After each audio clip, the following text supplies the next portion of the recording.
going, guys? Me, Brushing Beth from Lakeview, and today we'll be reviewing 75433 Jango Fett Starship, which retails for, I think, $60 right now. Correct me if I'm wrong. And I got this set for my birthday, which passed this past week. And it comes with 3 minifigures, Young Boba Fett, Jango Fett, and Lama Su, with 707 pieces. And it is pretty much the exact same as Boba Fett Starship from the Book of Boba Fett, which I also have, and have it on display right now.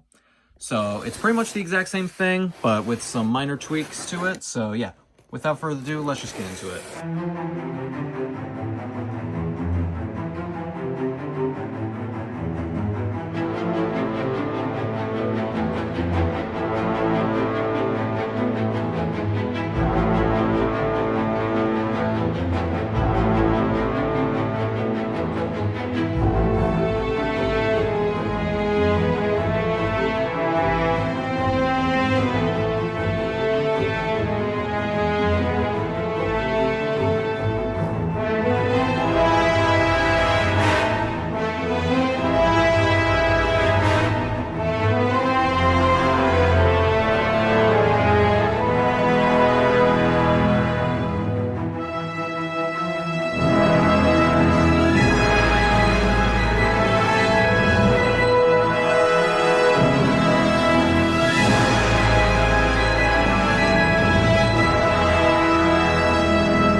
Alright guys, so here's finished build. I really like it. It was a lot of fun to make.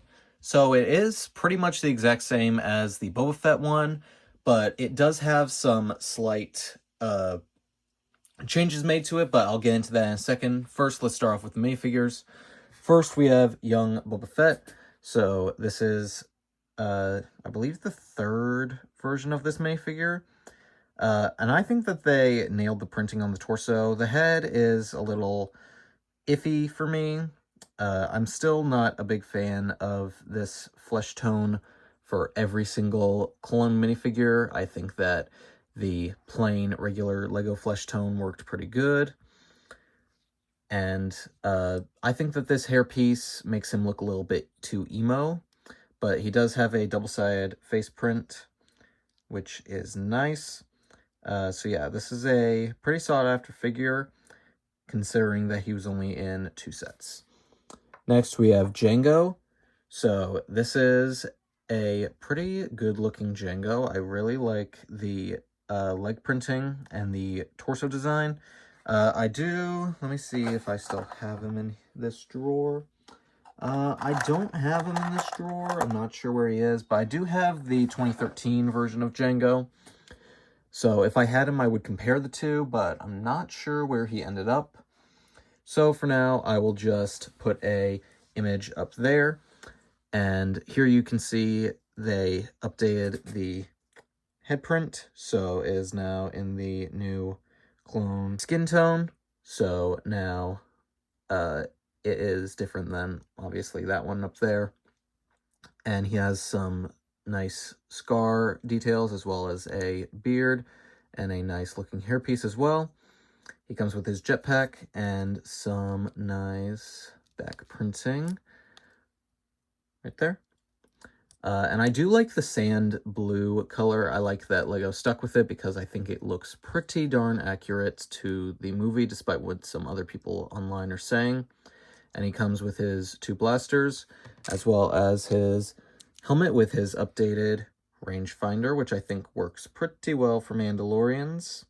I'm not a big fan of it on the clones, but I do like it on Mandalorians. So we'll see where Lego goes with that. And they do include 2 extras for you.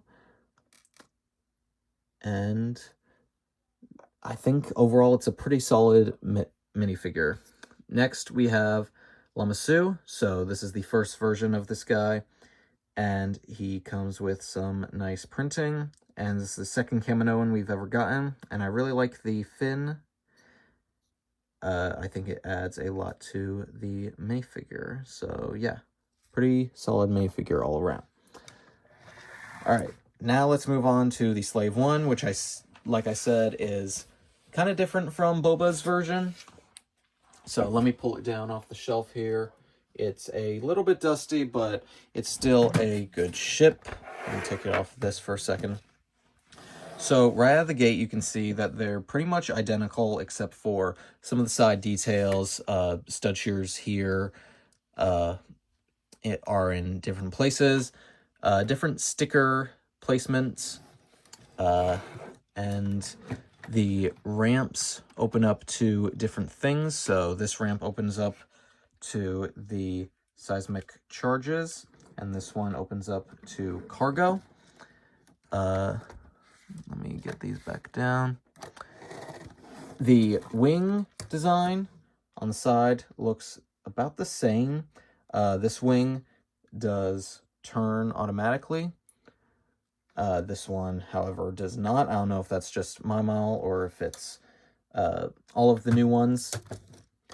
And back here, you have a nice little carry handle. Can't drop any seismic charges out of here. Maybe out of here, I think that's what they decided to go with, but I'm not sure. Nice thruster detail on the back. This one has some nice thruster detail also, and you can drop the seismic charges out of here. Nice carry handle as well. Pretty darn solid. So right here, you have this slope, so if you push on it, it makes these seismic charges roll out or drop out and roll off of my desk, and then you just stick them back in like so. Close it up and you're good to go. It's already reset. And you do get 4 spring-load shears on the front, so you can just go 1, 2, 3, 4, or you can just go 2 at a time. I actually failed to do that, but you may notice that all the studs went everywhere, but not to worry, they do give you more. So you have 8 or 9 studs that you can use, since they always include 1 extra. So yeah, overall, I think that this is a pretty solid set. You can actually fit both of the minifigures in here too. I'm not going to try and do that because it's probably going to take a while, and I'm trying to get this video wrapped up so it's not forever long.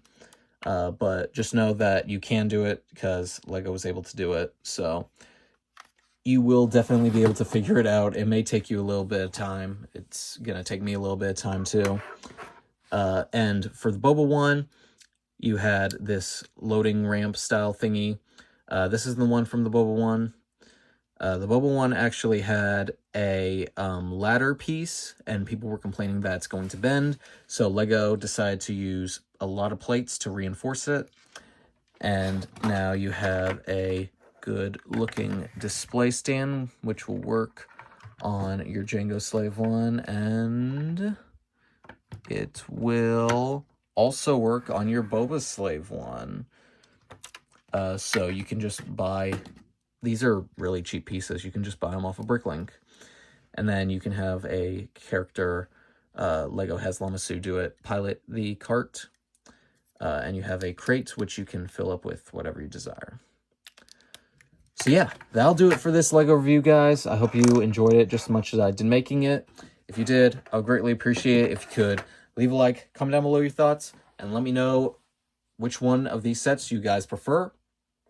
And yeah, without further ado, thank you again so much for watching. I'll see you guys in the next one. May the Force be with you. Bye.